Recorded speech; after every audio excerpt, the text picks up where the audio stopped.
We dreamed of bringing them back.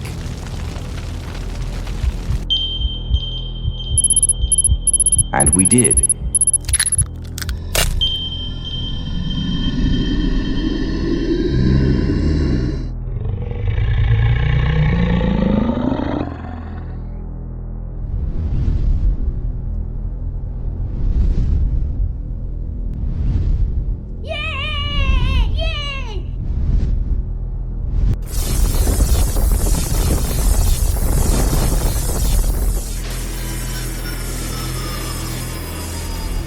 But we weren't the only ones looking up at the sky.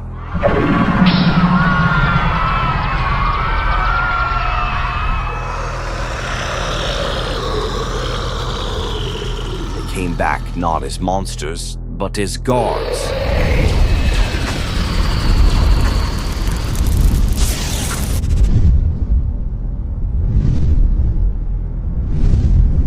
This is not the rebirth of a legend. This is the beginning of a new era.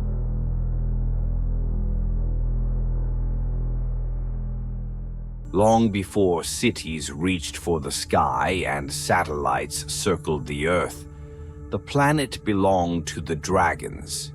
They were not myths then, not yet. Towering and terrible, they roamed the land with crushing footsteps and soared above the mountains on wings that eclipsed the sun. Their scales shimmered like living metal, their eyes burned with ancient knowing, and their breath could melt stone. Some breathed fire, others ice or storms. Each one was a force of nature, untamed and eternal. Humanity, scattered in tribes and early settlements, looked up at them with awe and terror. They were gods to some, demons to others, but always feared. Most kept their distance. Entire villages vanished in the wake of an angry dragon's wrath. Charred fields, shattered forests, craters where towns had once stood. These were the reminders left behind when humans crossed boundaries they didn't yet understand. But not all feared them. A rare few felt drawn to the dragons. They saw something else in the giant creatures. A wild purity, a raw majesty. To those few, dragons weren't monsters. They were symbols of something unreachable: freedom, power, and the promise of a deeper connection with the living world. Some tribes claimed they could speak to them. Others tried to tame them. There are stories, half forgotten, half believed, of dragon riders whose courage was matched only by the strength of their bond with the beasts. These stories were passed down in fire-lit whispers and etched into stone, scratched across cave walls in pigments made of ash and blood. Some depicted humans flying alongside dragons, eyes closed, arms outstretched, as if in communion with something far greater than themselves. Most of those who tried failed, many died, but the idea that dragons and humans could coexist, could even be allies, never fully died. It survived the centuries in legends and lullabies, in murals buried in forgotten ruins, in the bones of storytellers who insisted that once, just once, mankind had touched the sky, not in machines, but on dragonback. Then they disappeared. No one knows exactly when. It didn't happen all at once. There was no single great battle, no final roar that signaled the end. Dragons simply became less seen, then unseen. Their nesting grounds went cold, their cries faded into silence. Some believe a great cataclysm, perhaps a celestial collision or a chain of volcanic eruptions, wiped them out. Others claimed the dragons had sensed humanity's coming dominance and chose to leave before they were hunted into extinction. And then there were those who believed dragons were never truly of this earth to begin with. that they came from the stars and returned once their time here had ended.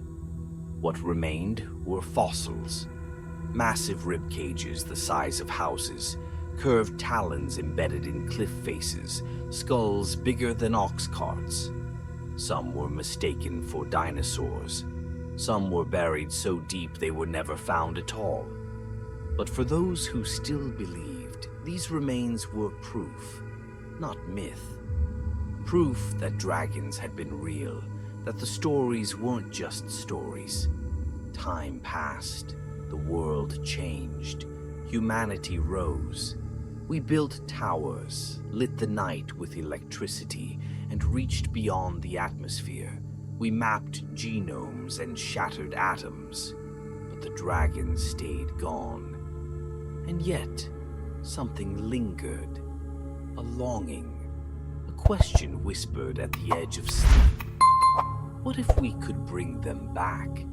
That thought became obsession. For scientists, for dreamers, for governments, and gamblers alike. It wasn't just nostalgia. It was a desire to reconnect, to reawaken a bond that had once burned as bright as dragon fire in the sky. Because even after all the centuries of silence, the world still remembered what it felt like to live under wings. It began with a spark, both literal and metaphorical. The dream of bringing dragons back wasn't born in any one place or moment. It simmered beneath the surface of human ambition for generations, growing louder as science advanced, and the line between fiction and possibility blurred. Fossilized remains had long hinted at a truth deeper than myth, and as genetic technology exploded, the world began to wonder, could ancient blood be resurrected? The search took decades. Teams of geneticists and paleobiologists scoured remote dig sites, scanning for traces of viable DNA. Most samples were too degraded, fragmented by time and the crush of rock. But one discovery changed everything. A fossilized amber deposit in the Mongolian steppes, harboring a preserved sample of what was initially believed to be dinosaur tissue. On closer inspection, its genetic structure contained strange anomalies, sequences that didn't match any known species. It was a chimera of sorts, something ancient and powerful, and terrifyingly close to the dragons described in oral histories and cave drawings. The world responded. Funding surged in from everywhere. Governments, private foundations, eccentric billionaires, even crowdfunding campaigns led by zealots and dreamers. A coalition formed, an unlikely alliance of pragmatists and romantics united by one goal: to bring dragons back. Genetic code was reconstructed strand by strand, filled in with synthetic approximations and spliced with compatible reptilian and avian genes. Entire research facilities were built for the purpose, but progress was slow and failure constant. Most embryos died before they could develop. Others hatched into grotesque abominations, mutated, unstable, nothing like the legends. It took 50 years of trial and error, of controversy, accidents, breakthroughs, and disasters. But finally, in a remote corner of the Australian outback, a team working in complete secrecy succeeded. The facility, funded by an anonymous consortium, operated under extreme conditions, isolated, fortified, and obscured from satellite view. There, beneath reinforced glass and monitored by automated systems and a skeletal crew of elite geneticists, the first dragon egg hatched. It was small at first, smaller than expected. A leathery, off-white shell cracked open under heat lamps, and a glistening lizard-like creature emerged. It had wings, underdeveloped but unmistakable. Its eyes were impossibly bright, flicking between light sources with eerie intelligence. It hissed and snapped at its handlers, but not in mindless aggression. It was alert, curious. It recognized the humans not just as surroundings, but as something important the world didn't know for months. The team waited, watching, documenting. More eggs followed, carefully grown and cultivated using refined techniques. Each new hatchling brought improvements: better bone strength, stronger wing development, stable metabolic systems. Within a year, they had a viable clutch of 8. As they grew, the changes were undeniable. Fire sacs developed near the throat. Heat-resistant tissues formed across their mouths and chests. One day, the largest of them exhaled and the air shimmered. Then came the first flame, weak, barely enough to light paper. But it was flame nonetheless. The dragons grew fast. Within 18 months, they surpassed the size of horses. At 3 years, they dwarfed elephants. Their wings could lift them skyward for short bursts, and by 5 years, full aerial mobility was achieved. What astounded the researchers most, though, wasn't their physicality. It was their behavior. The dragons were intelligent. They learned commands. They recognized names. They initiated play. One of the handlers, Dr. Ilara Venn, described them not as animals, but as people. They weren't tame, not truly. But they weren't wild either. There was something ancient behind their eyes, something that responded to humanity with an almost mystical understanding. They approached caregivers not with fear or indifference, but with an eerie calmness, sometimes bowing their heads or allowing contact as if offering acknowledgement. The dragons weren't pets. They weren't experiments. They were something else entirely. Something in between. A bridge to a forgotten relationship that had never truly died. The bond deepened. Handlers were assigned to individual dragons, and the pairings took on a strange synchronicity. Certain humans just fit with certain dragons. The beasts responded faster to their voices, lingered longer in their presence, and showed signs of emotional recognition. They mourned when a favored handler left.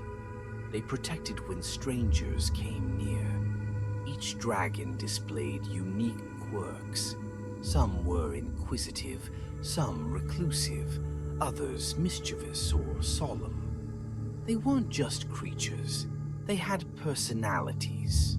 Stories began to form again. Staff gave the dragons names from ancient myth: Kyle, Nimira, Tharos, Zephyra. Their behaviors were documented, filmed, shared among the global scientific community under tightly controlled disclosures. Debates erupted. Was this ethical? Safe? Did these dragons qualify as sentient? The world wanted access, but the facility remained closed until the decision was made to release footage of the dragons flying for the first time over the outback, their scales catching the sunlight, flames trailing behind them like comets.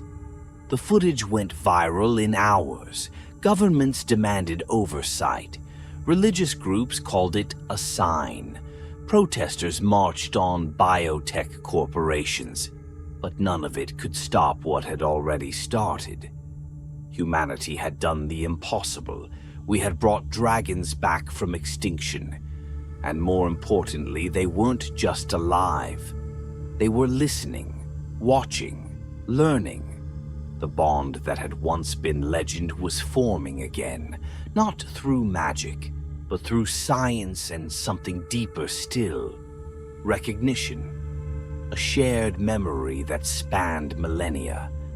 For the first time in recorded history, dragons and humans walked the earth together once more. And something ancient within both species stirred, not fear, not dominance, something far older, trust. It began without warning.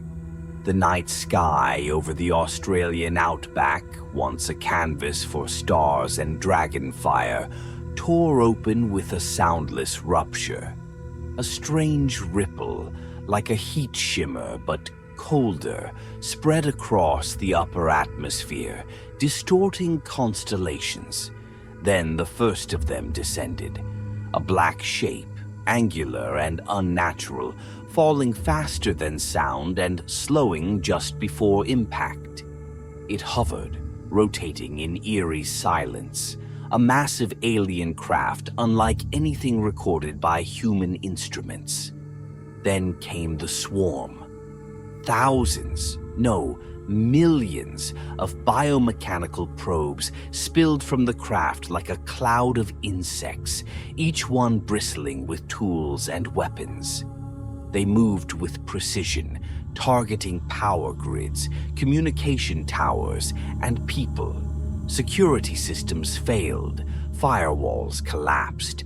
Within minutes, the facility's defensive perimeter, laser grids, electric fences, anti-air batteries was disabled.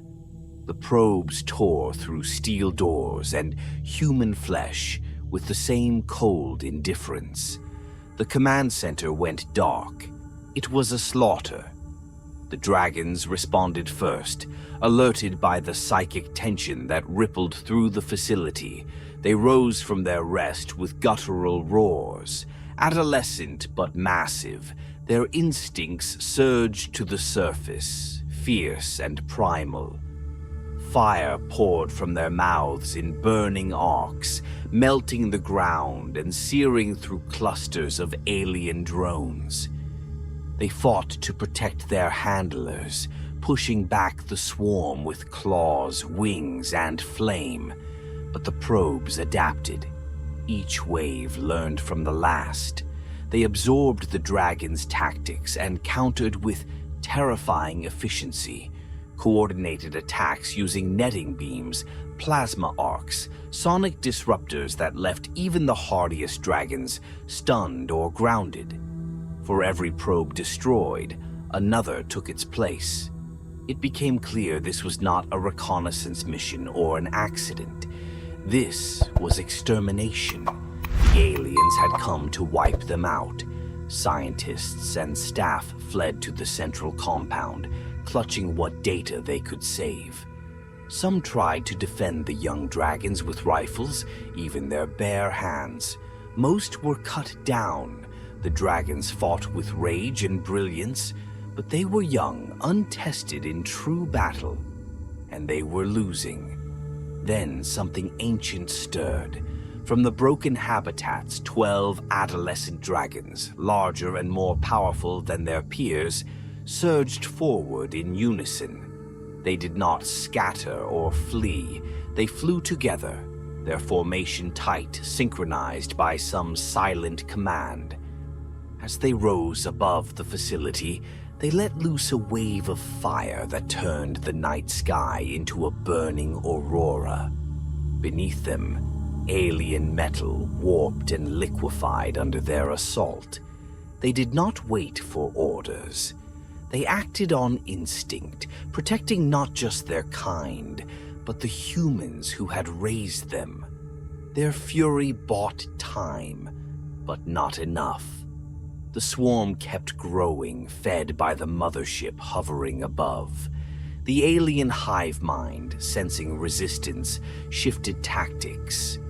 New units descended, massive war constructs, hovering siege engines that moved like thought, cutting through dragons mid-flight with impossible weapons. Entire nests were vaporized, the sky darkened with smoke, and the earth became a graveyard of ash and slag. And then, just when all hope seemed lost, The ground cracked open. From deep within the outback's interior, past the observation zones and geological dead zones, came a sound older than human language. A rumble like thunder, but alive. Shapes emerged from the desert's edge, silhouettes too large to be the facility's clones. Dragons, wild ones, hundreds. Their arrival was not chance. They had felt the assault through something deeper than sight or sound. A resonance passed between blood and bone, carried on the psychic frequency that had bound dragons since before memory. They were not clones. They were the offspring of dragons who had bred in secret within the hidden folds of the sanctuary. Hidden caves, forest groves, underground lava tubes, nesting places the scientists never found. They had come in answer to a call, and they were not alone. From beneath tectonic seams and ancient fault lines, titanic dragons rose, behemoths that dwarfed even the largest of their kind, scales thick as bedrock, wings that seemed stitched from the void between stars. These were no clones. These were the true elders, the ancient dragons thought extinct, their bodies once part of the Earth's deep memory, now reawakened by the crisis. Their roars shattered mountainsides. Their fire bent the air into distortion waves that tore through the alien swarm like nuclear storms. Even the advanced alien constructs faltered. For the first time, the invaders retreated mid-engagement, their coordinated attacks broken by the ferocity of the united dragon kind. But they didn't leave. They regrouped, faster than the dragons could kill them. New swarms formed from raw materials, rebuilding themselves from Earth's crust, trees, even fallen dragons. Netting drones tangled wings mid-air. Gravitational traps froze dragons mid-flight. For every fallen probe, 2 more emerged. The war turned again. Then the sky pulsed. A sound, not a roar, not a scream, but a call, echoed across the planet like a mournful siren. It came not from the living dragons, but from the planet itself. From its bones, the earth cried out, and something answered. The ground didn't shake, it warped. Through impossible geometry, shapes unfolded, dragons not made but summoned. They stepped out of folded space like shadows from another dimension. They were impossibly massive, their forms pulsing with cosmic radiation. Dragons that had never been seen before, not even by the wild ones. They were the first ones, primordial beings born before the dinosaurs, guardians of the planet from a time when Earth was still cooling from creation. These dragons did not breathe fire. They exhaled plasma so dense it cracked the sky. They bent physics with their movements, warping gravity, distorting light. Alien constructs evaporated on contact. Space itself buckled where they passed. The ancient dragons brought with them the raw force of extinction, the kind of power that had erased worlds. The alien swarm crumbled. Their craft tried to flee, but it was too late. The oldest dragons did not chase, they commanded. The air itself denied the intruders purchase. Time thinned, space fractured. The alien technology, so advanced it had seemed like magic, was rendered useless against something far older and more sacred, the will of Earth's true guardians. Within hours, it was over. The sky cleared. The swarm was gone. What was left melted into the land or drifting as inert husks. The ground steamed. Glassed craters marked where dragons had made their stand. Hundreds of human researchers, soldiers, and dragons lay dead. But the invasion had failed. Humanity had not stood alone. The dragons, in all their forms, cloned, wild, and ancient, had stood with them, not as weapons, not as pets, but as kin, as defenders, as the rightful stewards of the world. In the smoking ruins of the facility, surviving humans looked up to see the dragons circling overhead, their silhouettes black against a sky still tinged with fire. The bond between human and dragon, once myth, now sealed in blood and flame, had been reforged in the crucible of war, and the stars would remember it. The Earth had changed, not in the way satellites could capture or sensors could record, but in its very essence. Something ancient had awakened, and something else, perhaps just as old, had returned to its rightful place. When the final alien craft vanished beyond the upper stratosphere, driven out by fury wrapped in fire and wings, what remained wasn't silence. It was peace. The ruins of the Outback facility still smoldered, blackened steel twisted beside scorched red stone. But amidst the wreckage, the survivors gathered, not in fear, but in awe. The dragons circled above them, casting vast shadows that rippled over the broken land. Some landed, folding their titanic wings with impossible grace, watching the humans with eyes that now held something unmistakable: recognition. The battle had changed everything.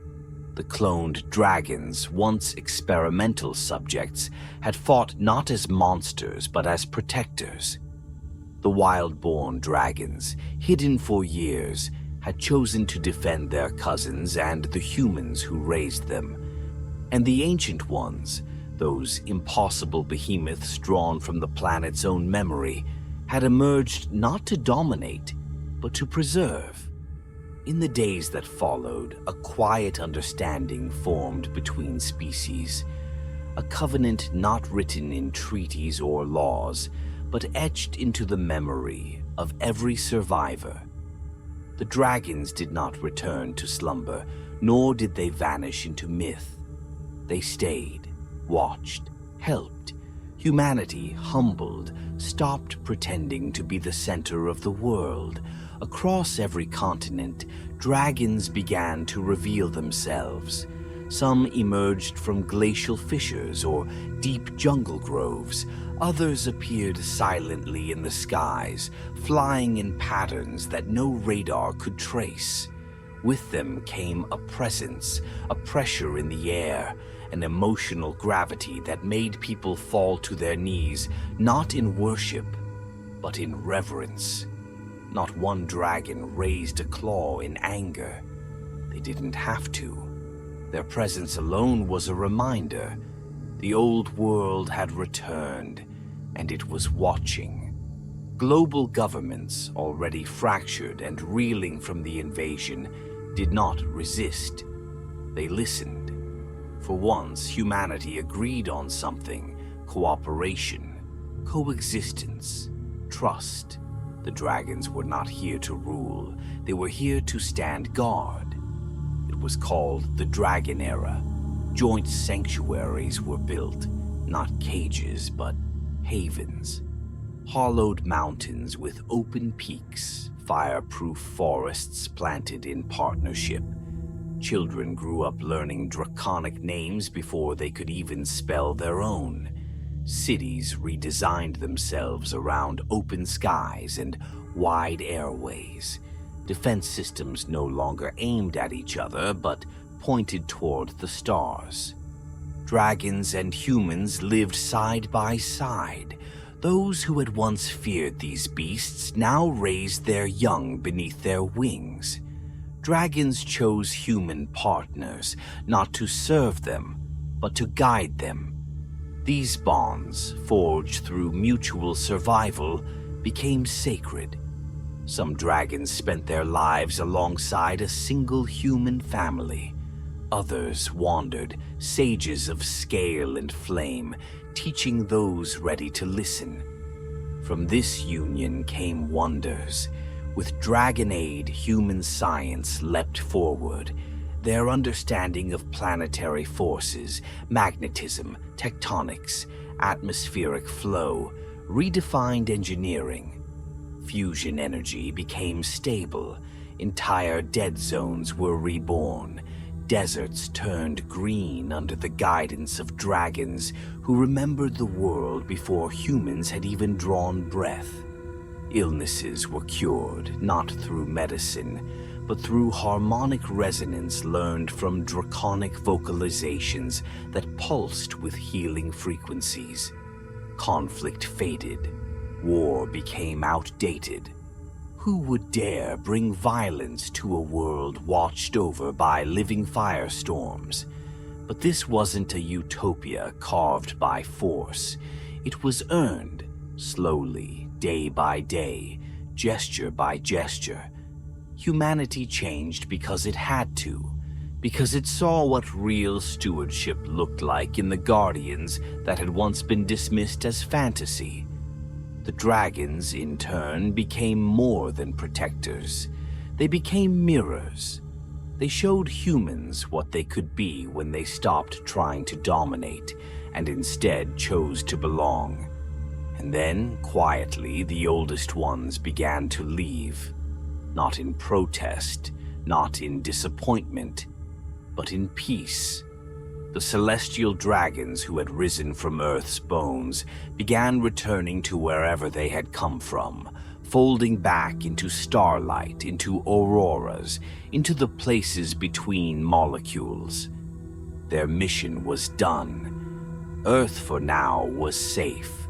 They left behind their descendants and the humans who had earned their trust. Some dragons remained in the skies. Others patrolled orbit alongside human satellites. Colonies on distant exoplanets flourished under their watch. When humanity finally ventured beyond its solar system in earnest, dragons led the way, silent vanguards cutting across the black, daring any who might threaten life to try again. And Earth, once a wounded orb spinning through the void, became something else entirely. A sanctuary, a world no longer ruled by ambition or conquest, but protected by memory and the fire that remembers. The legends were true, but not in the way anyone had expected. Dragons were not gods, nor were they beasts. They were guardians of balance, keepers of old truths humanity had nearly forgotten. And when the stars call again, when the sky shifts and new shadows descend, they will be there. Not alone, but side by side with us. Because in the end, the dragons were never lost. We were, and they came back to show us the way home.